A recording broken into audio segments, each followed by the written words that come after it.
भाई,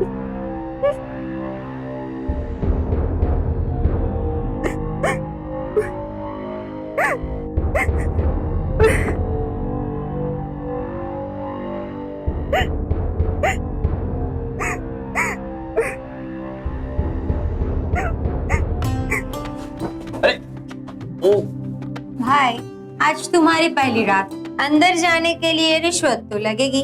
1001 रुपए। हाँ, रिश्वत चाहिए आप लोग को। यस। अरे चिल्लर, क्या मांग रहे हो इससे? ये मेरा बेटा है।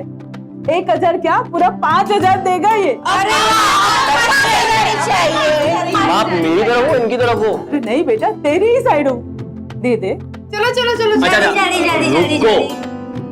ओके, उधर देखो। ओके, ये वैसे मिल गए। सारे ले गए। जाइए प्लीज प्लीज।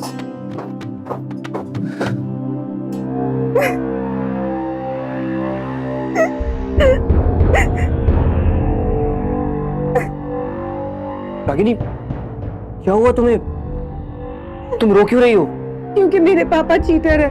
उन्होंने मुझसे प्रॉमिस किया था कि वो मुझे 10 ग्राम के कंगन ला के देंगे, क्योंकि ये कंगन सिर्फ 2 ग्राम के है। अच्छा सुनो, तुम्हें जो चाहिए मैं दिलाऊंगा। सच? तुम मुझे मेरे पापा की जैसे चीट तो नहीं करोगे ना?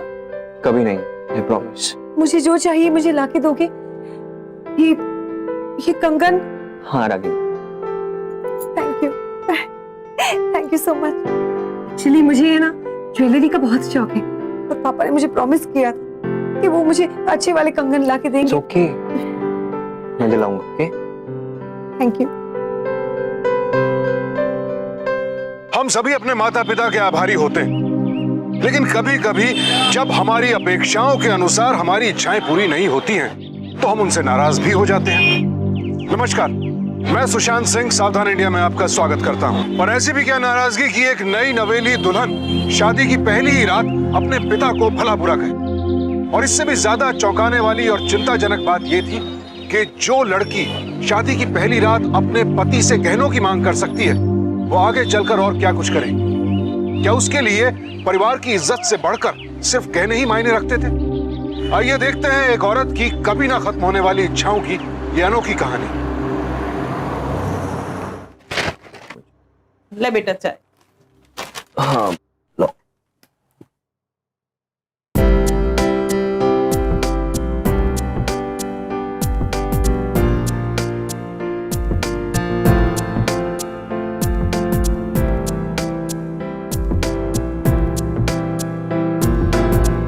किचन में कितने बर्तन पड़े हैं और ये कमला अभी तक नहीं आई। मैं देख के आती हूँ। जय श्री कृष्ण माँ। जय श्री कृष्ण बेटा।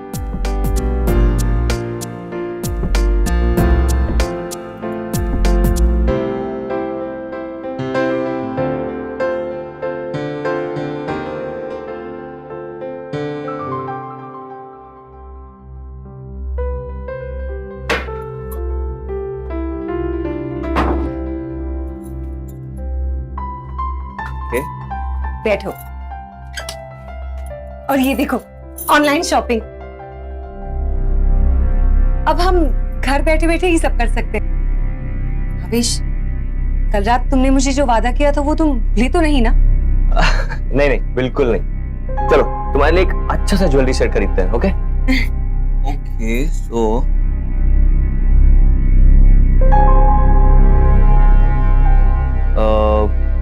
नहीं नहीं,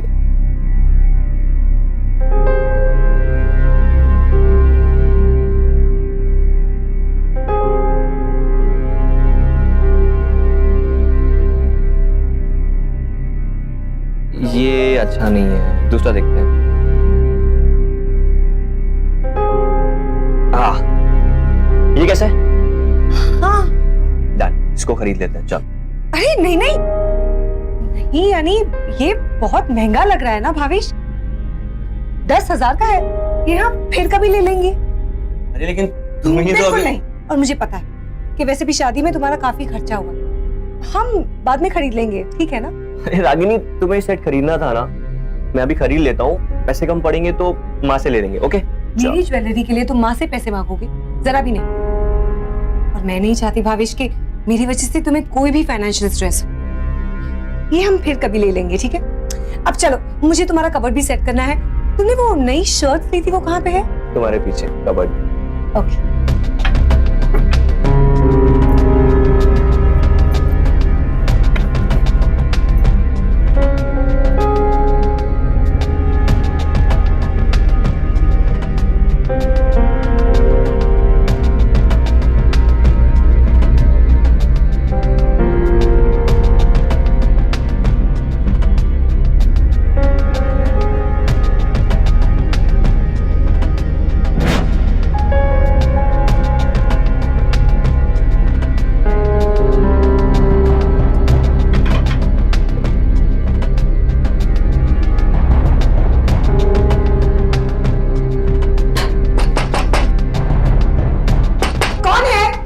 कमला दीदी, वो बाल्टी चाहिए थी।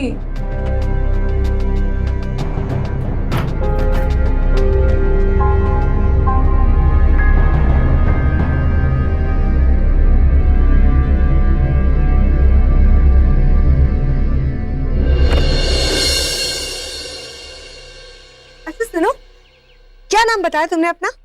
कमला। अच्छा, कितने साल से यहाँ काम करती हो? 5 साल हो गए दीदी। 5 साल? कितनी पगार है तुम्हारी? 1000 रुपया। इतनी कम? वही तो मैं कब से बढ़ाने के लिए बोल रही हूँ, पर पहले भाई का नया बिजनेस और फिर उनकी शादी का इतना खर्चा हुआ ना, तो इसलिए मैंने बात ही नहीं छेड़ी।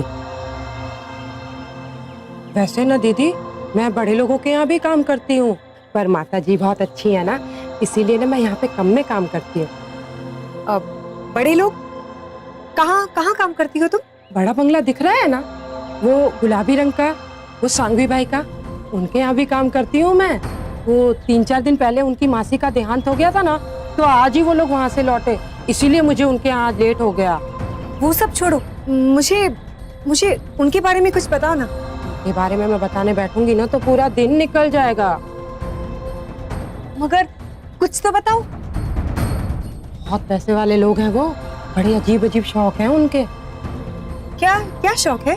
फालतू में पैसा उड़ाते हैं, कपड़े गहनों का तो कोई हिसाब किताब ही नहीं है। मैडम तो दिन भर शॉपिंग शॉपिंग शॉपिंग, इतनी पार्टियां करती हैं, बड़ी बड़ी गाड़ियां हैं उनके पास, बस घूमना फिरना यही सब उनके जिंदगी में है।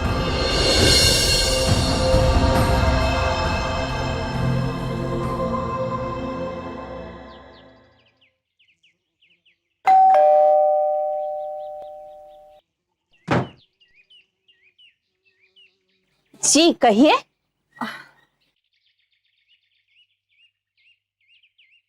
जी मैं रागिनी, वो आपके पीछे की शहरी में रहती हूँ।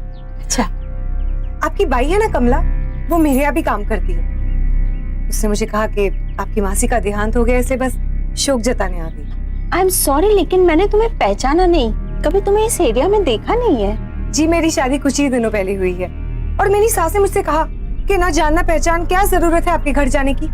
मगर मेरी माँ कहती थी कि खुशी के समय साथ दो या ना दो, मगर शोक जताने पड़ोसियों का साथ देना ही चाहिए।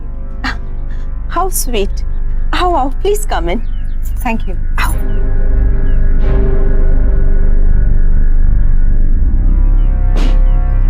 Please sit, I will get you something to drink. हाँ।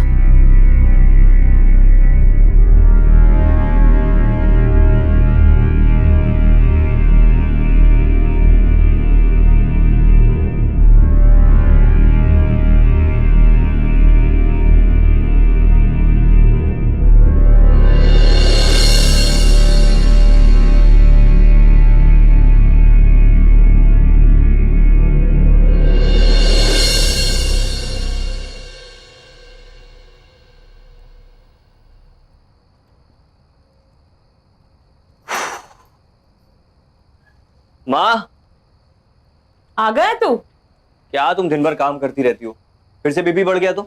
अरे बेटा, तू मुझे छोड़ और बहू को देख, दोपहर से कमरे में कंबल ओढ़े सोई है। कहीं बुखार उखार तो नहीं है उसे? जाके देख जरा। मैं देखता हूँ। हाँ।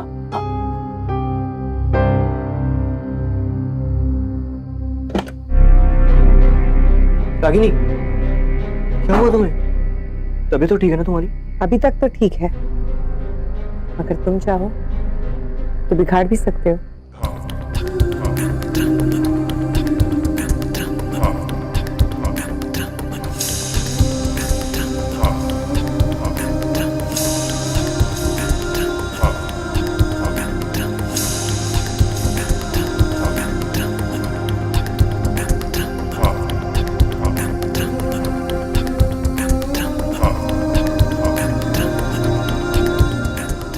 बहुत खूबसूरत लग रही हो।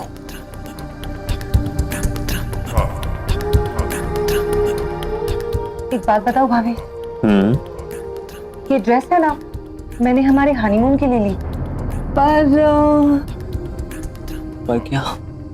नहीं, यानी ऐसा ड्रेस पहनने का मजा फॉरेन में ही आता है ना। ये तो तुम्हें पता है ये मिसेस संघवी है ना, वो अपने हनीमून के लिए कहाँ गई थी? कौन मिसेस संघवी? ओहो, कमला जिनके यहाँ काम करती है, वो पास वाले बड़े बंगले में रहती है। मिसेस संघवी अपने हनीमून के लिए यूके गई थी, तो मैंने सोचा अगर हम भी हमारे हनीमून के लिए वहां जाते तो। रागिनी, हम इतना महंगा ट्रिप अफोर्ड नहीं कर सकते यार। भावेश, हनीमून तो लाइफ में एक ही बार होता है ना। मैं समझता हूँ रागिनी, पर सच मानो मैं तुम्हारी खुशियों के लिए कुछ भी कर सकता हूँ, पर अभी हालात थोड़े से डिफिकल्ट हैं और अम्मा की तबीयत भी कितनी खराब रहती है, और मैंने नया बिजनेस सेट किया है अभी। Good night.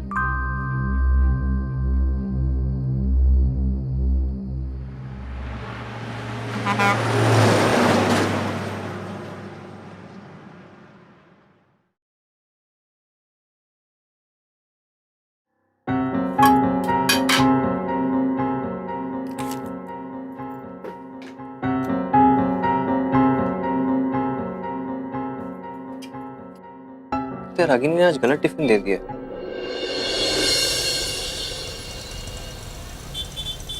रागिनी, बहुत भूख लगी है, खाना दो।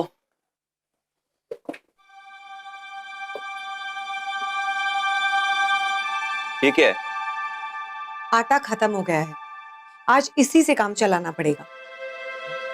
सुनो, तुम कल की बात पर अभी तक नाराज हो? आपका क्या कहना है कि मैंने आपको जानबूझ के खाना नहीं दिया? हे भगवान। रागिनी, मेरा मुंह मतलब। अरे वो क्या हो गया तुझे? क्यों रो रही है बेटा? आपके बेटे से ही पूछ लीजिए, जरा सा यूके हनीमून की बात क्या छेड़ दी? कब से मुझे ताने मारे जा रहे हैं। माँ, मैंने ऐसा कुछ भी नहीं कहा है। चुप रहो तुम, मेरी नई नई बहू को रुला दिया। अगर इसकी इच्छा है तो लेकर जाओ ना। अरे पर इतना पैसा कहाँ से लाऊं? मेरी एफडी है ना, वो तुड़वा लूंगी। माँ, तुम अपनी एफडी क्यों तुड़वाओगी? तू अपने कमरे में जा, मुझे बहू से कुछ बात करनी। माँ, पर कहा ना, रूम में जा।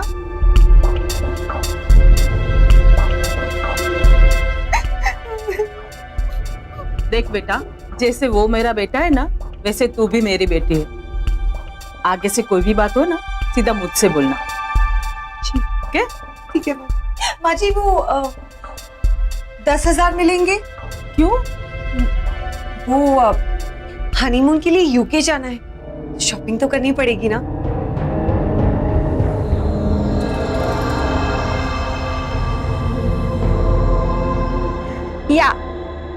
या डोंट वरी, हाँ मैं पहुंच जाऊं जी। Bye. Hi. Hello, thank you Mrs Sanghvi मेरे साथ शॉपिंग आने के लिए। अरे इसमें थैंक यू की क्या बात है, मुझे तो बस बहाना चाहिए शॉपिंग का। चले हम? हाँ, 1 मिनट, मेरा ड्राइवर आ जाए। श्याम।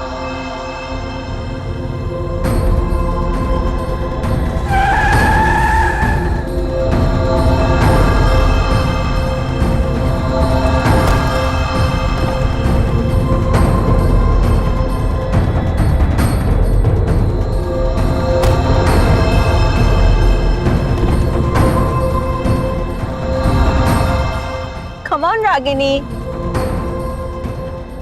हाँ, आ रही हूँ।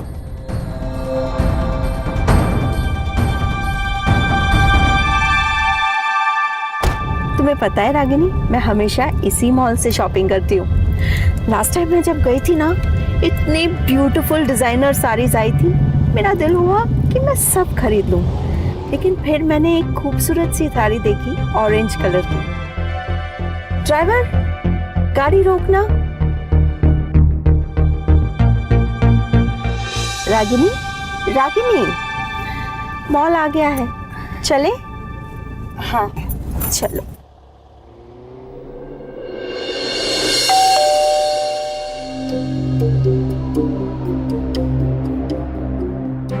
कहाँ गई थी आप माँ?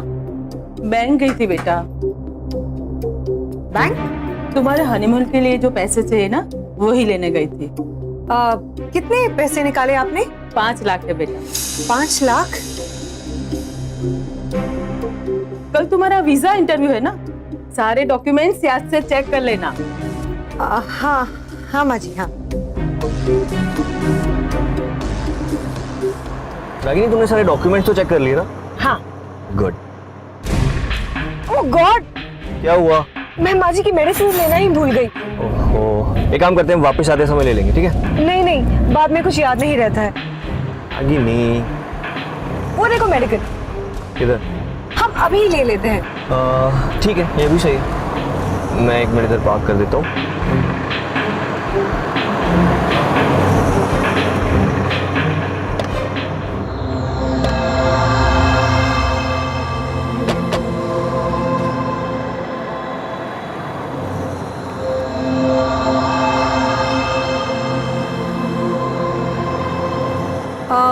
जी मुझे ये दवाई देंगे?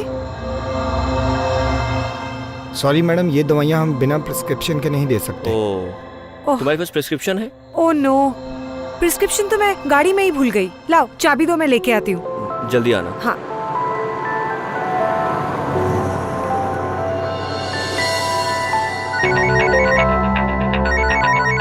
हाँ रागिनी। भावेश, हमारी गाड़ी में चोरी हो गई है, जल्दी इधर आओ। क्या?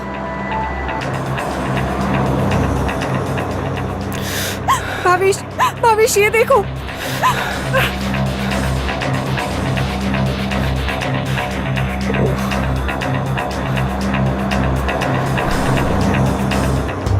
रागिनी, ये सब? मैं वापस आई तब कार के दरवाजे खुले थे और मेरी पर्स भी नहीं है। इसका थेफ्ट अलार्म क्यों नहीं बजा?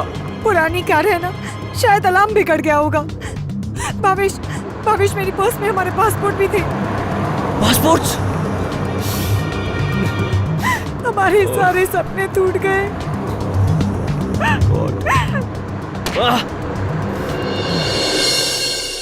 हाँ रागिनी का? वो बाहर बैठी, बहुत उदास है। कितना मन था बेचारी का हनीमून पे जाने का। क्या कर सकते हैं हम? पासपोर्ट बनने में कम से कम 1 महीना जाएगा और अगले महीने मेरी इंपॉर्टेंट मीटिंग भी है। जो मौका था यही था।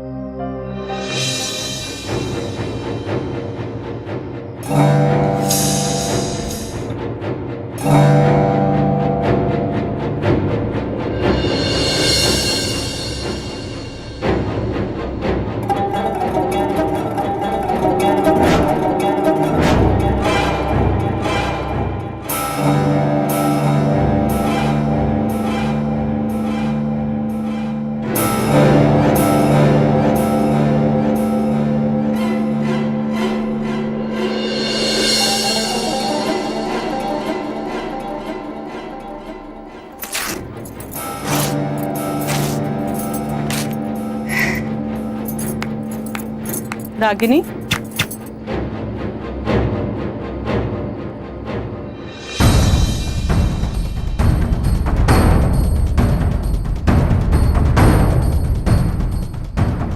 मैं जानती हूँ तू उदास है, पर अभी नहीं तो फिर कभी चले जाना। अब जो हुआ सो हुआ माँ जी, अब मैं ठीक हूँ। मगर आप बाहर क्यों आई हैं? अंदर चलिए, बाहर काफी ठंड है और आपकी दवाई का भी समय हो गया है ना। चलिए अंदर। बेटा, मेरा बेटा कितना लकी है जो उसे तुझ जैसी पत्नी मिली है। चलिए ना आप अंदर माँ जी। कल तक जिस रागिनी ने विदेश जाने के लिए अपने पति को भूखा रखा, अपनी सास के मुश्किल वक्त में काम आने वाली एफडी तक तोड़वा दी, आखिर आज वो अपना पासपोर्ट यूं जमीन पर क्यों फेंक रही थी? ऐसा क्या हो गया कि आज वो रागिनी विदेश जाना ही नहीं चाहती थी। अब तक ये तो साफ हो चुका था कि रागिनी सिर्फ अपनी इच्छाओं, अपने स्वार्थ के लिए जीती थी। लेकिन देखना यह था कि आखिर अपनी इच्छाओं की पूर्ति के लिए किस हद तक जाएगी रागिनी, और उसके इस जुनून का इस परिवार पर क्या असर पड़ने वाला था।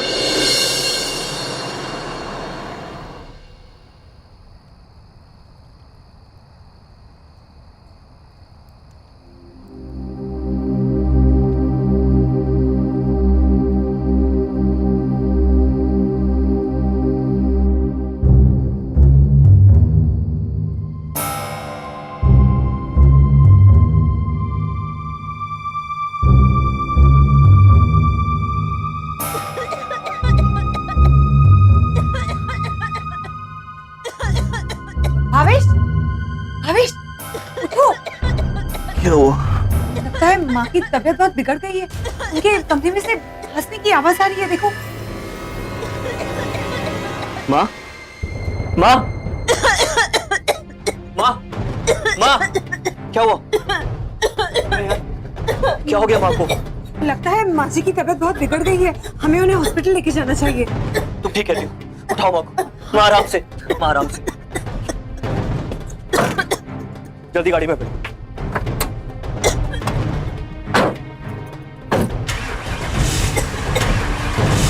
क्या हुआ? गाड़ी स्टार्ट नहीं हो रही है। अरे माँ जी की तबीयत देखो ना, कितनी बिगड़ती जा रही है। वो भी अभी खराब होना था, मैं ट्राई कर रहा हूँ। तुम रहने दो, मैं है ना मिसेस संगी से उनकी गाड़ी लेके आती हूँ। जो करना है जल्दी करो प्लीज, जल्दी करो।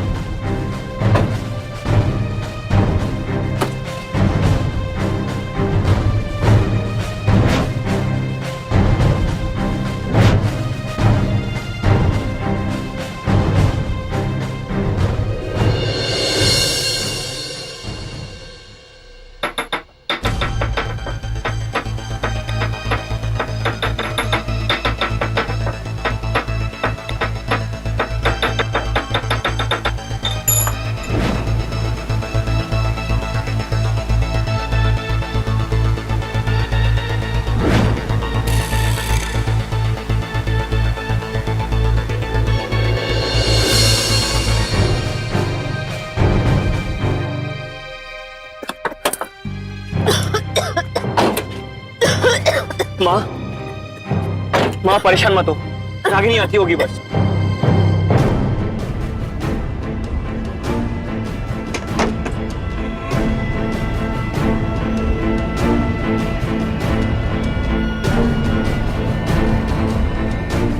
क्या हुआ?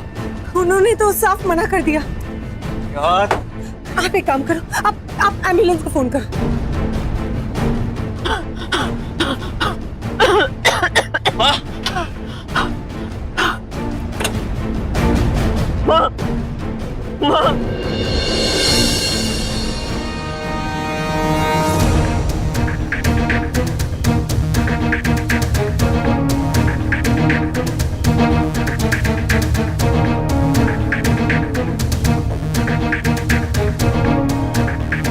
रागिनी, माँ। माँ का बीपी बढ़ गया था।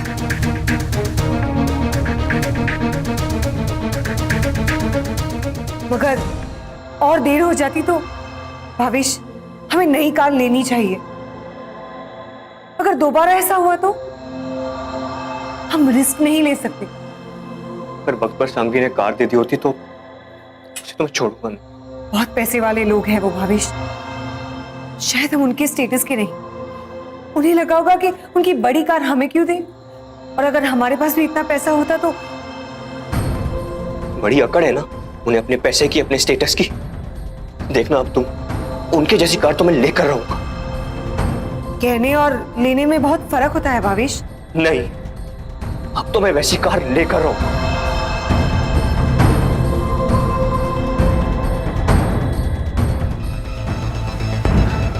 मैं मां से मिलके आता हूं।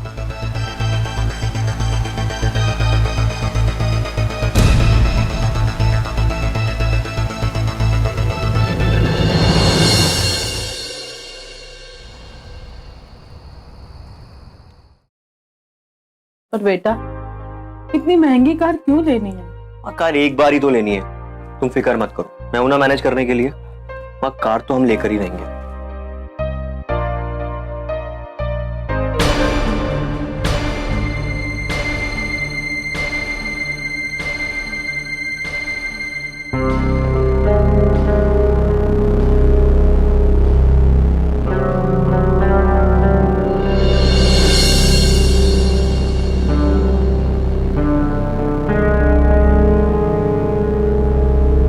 माय गॉड, कैसी लग रही हूँ?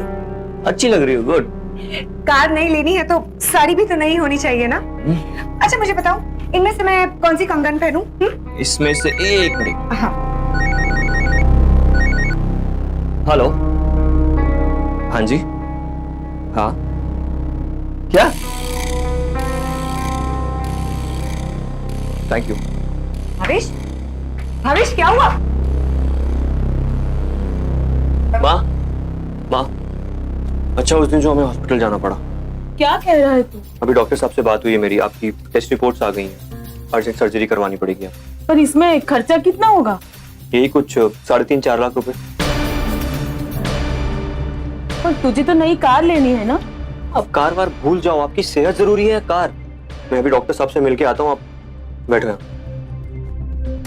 भावेश, भावेश कहाँ जा रहे हो? वो कार लेने? सॉरी रागिनी, माँ की तबीयत बहुत खराब है, हम अभी कार नहीं ले सकते। हाँ अच्छा तो सुनो ना, कार नहीं तो हम हनीमून के लिए चले। क्या बकवास कर रही हो? क्या माँ की तबीयत खराब है और तुम्हें? भावेश,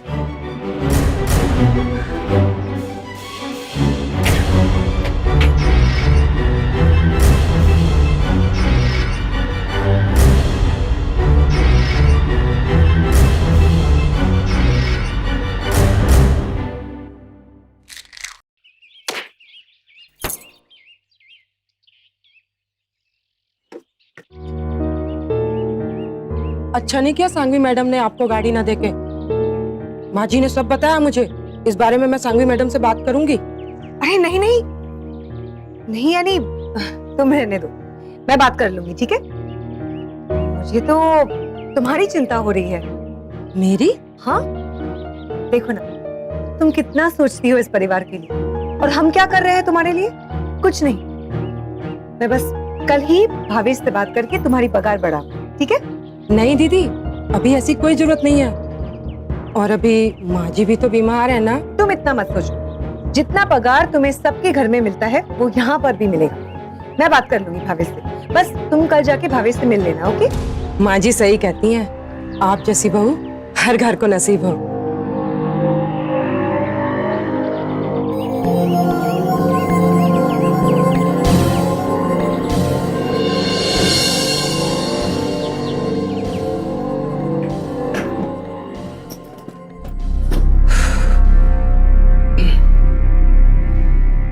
नहीं चाहिए।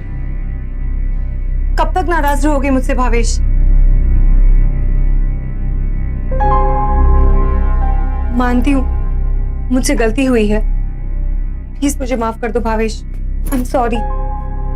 और मैंने भी डिसाइड किया है कि अब मैं भी तुम्हारी मदद करूंगी। एक मिनट, ये देखो एनजीओ का फॉर्म। कम से कम यहाँ पर इतनी नर्स की ट्रेनिंग तो काम आएगी।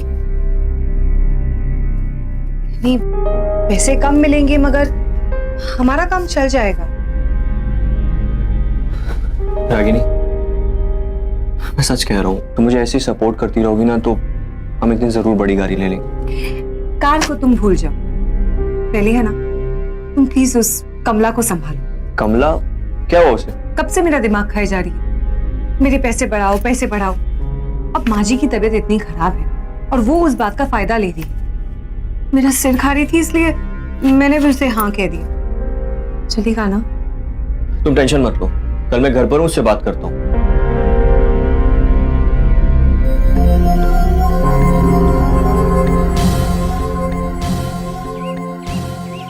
तुम्हें पता है ना माँ की तबीयत खराब है, फिर भी सबको परेशान करके रखा है। ये खुद रागिनी दीदी ना। सब जानता हूं मैं, दिमाग खराब था रागिनी का, तुम्हें हाँ कर दी। जब देखो पैसा बढ़ाओ पैसा बढ़ाओ। कुछ गलत नहीं मांगा मैंने, 5 साल से काम कर रही हूँ इतने कम पैसे में, और आप भी मुझे पे चिल्ला रहे हैं। आखिरी बार कह रहा हूँ, कोई पगार नहीं बढ़ेगी, जाओ। जाओ जाके माँ का ख्याल रखो।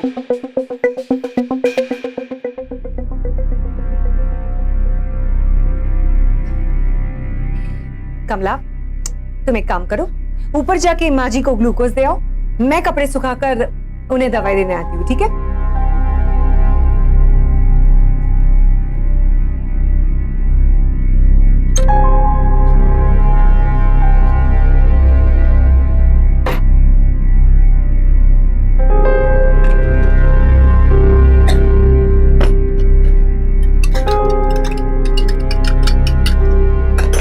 ये लीजिए अम्मा जी, आपका ग्लूकोज।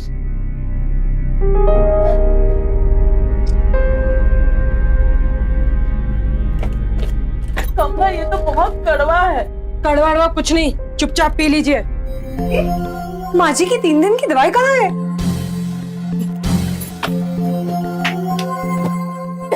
भाविश, भाविश, क्या हुआ? माँ जी की 3 दिन की दवाइयाँ गायब है। देखो अंदर ही रखी होंगी ना कहीं। कमला, ये तो बहुत कड़वा है, बिल्कुल पिया नहीं जा रहा है। कड़वा कुछ नहीं है माँ जी, पी लीजिए। भाविश, माँ,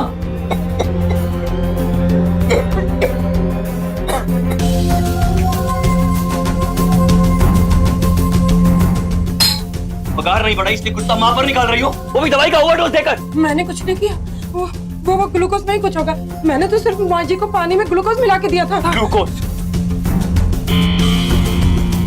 कुछ नहीं है इसमें, ये सब तुमने जानबूझ कर किया है। आप फालतू इल्जाम लगा रहे हैं मुझ पे।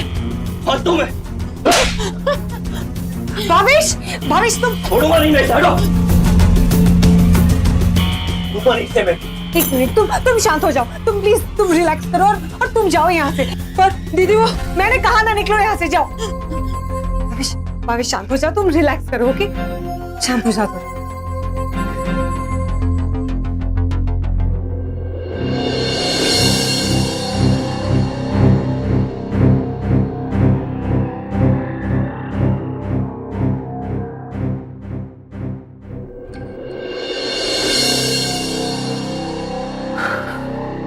माँ रागिनी ने कहा है कि जब तक कोई नई बाई नहीं मिल जाती वो घर का सारा काम संभाल लेगी। भाविश, भाविश, हमसे बहुत बड़ी गलती हो गई। माँ जी की दवाइयाँ तो किचन में ही थी, हमने कमला पर यूं ही आरोप लगा दिया।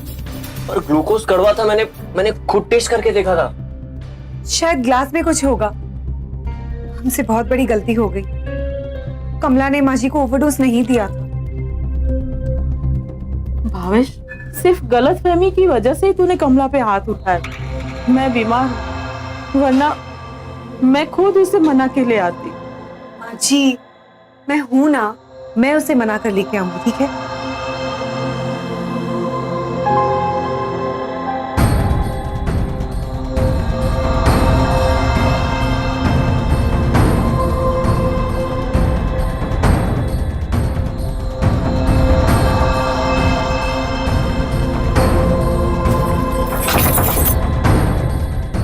आप? हाँ, अंदर चलो। अपना सामान बांधो और निकल जाओ इस शहर से, इससे पहले कि पुलिस आके तुम्हें पकड़ ले। पुलिस? हाँ, मैंने भाविश को समझाने की बहुत कोशिश की, मगर उन्होंने तुम्हारे खिलाफ पुलिस में एफआईआर दर्ज करवा दी है। नहीं दीदी, अगर मैं जेल गई तो मुझे काम कौन देगा? मैं समझती हूँ, इसलिए तो तुमसे कह रही हूँ कि ये मामला जब तक ठंडा नहीं हो जाता तब तक तुम तुम्हारे गांव लौट जाओ, ठीक है? पर मैं गांव जाके क्या करूंगी? मेरे पास तो इतने पैसे भी नहीं है। 1 मिनट, ये लो। धन्यवाद दीदी। हाँ, अब मैं चलती हूँ। वो क्या है ना कि ज्यादा देर आ रही तो उन्हें शक हो जाएगा, ठीक है? दीदी, मैंने सच में कुछ नहीं किया है। जानती हूँ।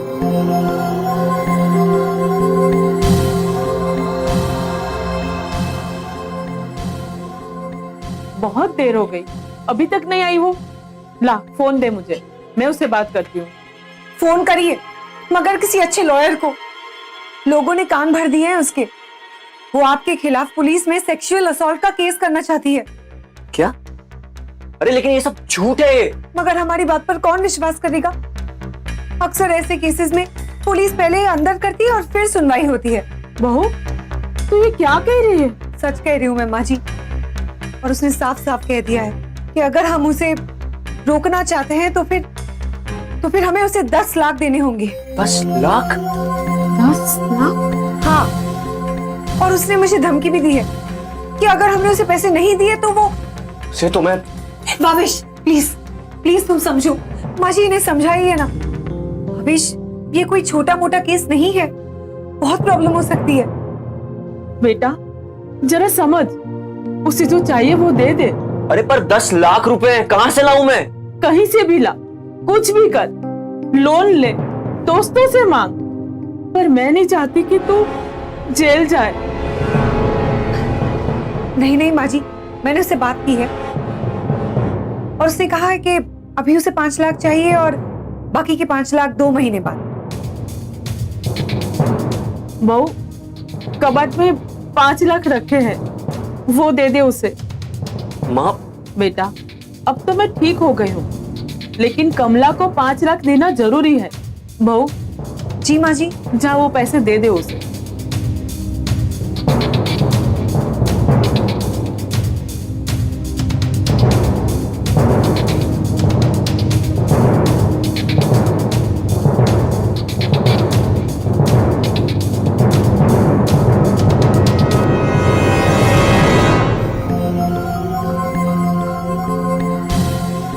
लालच कभी ना कभी हम सभी के मन में घर कर जाता है, फिर वो चाहे ओढ़ने पहनने की चीज हो या खाने की, या फिर हो सकता है पैसों के लिए हो। लेकिन रागिनी का लालच असामान्य था, क्योंकि वो अपने लालच के लिए अपने परिवार तक को हंसते हंसते मुसीबत में डाल सकती थी। अपने परिवार का भरोसा तोड़कर रागिनी ने उन्हें पैसे देने को मजबूर कर तो दिया, लेकिन क्या इससे रागिनी का लालच खत्म होगा? जो औरत इतनी निर्दयी हो चुकी थी कि उसने अपनी सास के इलाज तक के पैसे नहीं छोड़े, आखिर वो कहां जाकर रुकेगी?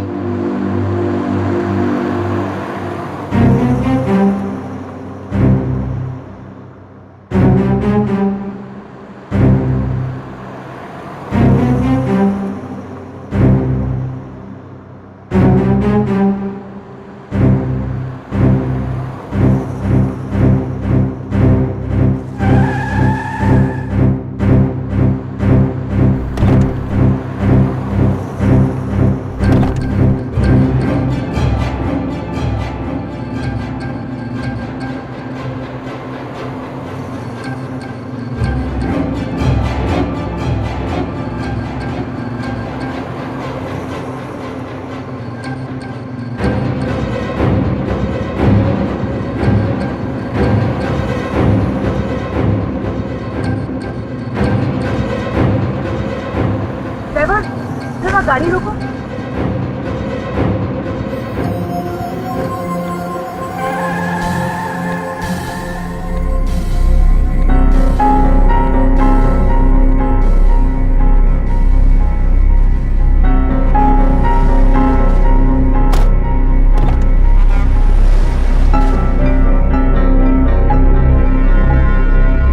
Thank you so much mister Bakshi, loan approve करने के लिए। जी जी बिल्कुल, थैंक यू।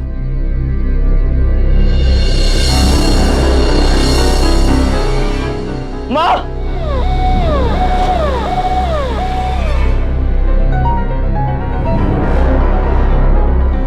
माँ माँ डॉक्टर ने बोला है ऑपरेशन कल ही करना पड़ेगा। पर पैसे? माँ जो लोन अप्रूव हुआ है वो आपके ऑपरेशन में लगाने पड़ेंगे। लेकिन कमला? मैं जाऊंगा कमला के पास, भीख मांगूंगा, उसके पैर पड़ूंगा, कैसे भी करके उसको मनाऊंगा। आप चिंता मत करो।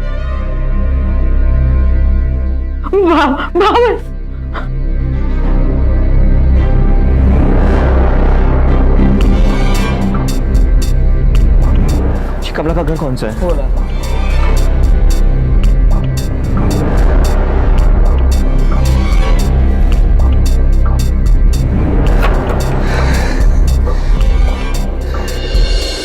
कमला के पास गया है, कहीं गुस्से में उसने ऐसा वैसा कुछ कर दिया तो?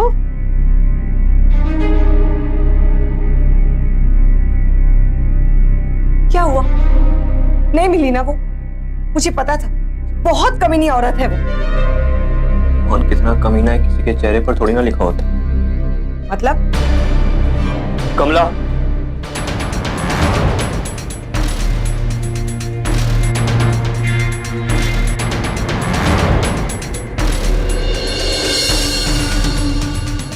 कमला, भाई भाई मुझे माफ कर दीजिए, मेरे पास कोई काम नहीं है। इतने दिन से गांव में सड़ रही थी और अब तब पैसा भी खत्म हो गया, इसलिए मुझे यहाँ वापस आना पड़ा।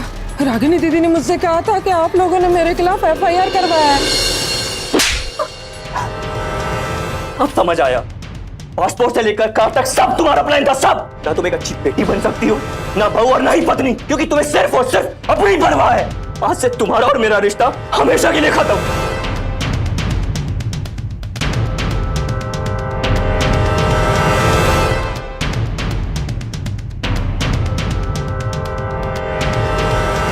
अपने बेटे से ज्यादा मैं तुझे खुश देखना चाहती थी। तुझे अंदाजा भी नहीं है कि तूने क्या खोया है। पैसे तो आज नहीं कल भी आ सकते हैं। तूने जो भरोसा और प्यार को खोया है ना, उसके नुकसान की कीमत तू सोच भी नहीं सकती।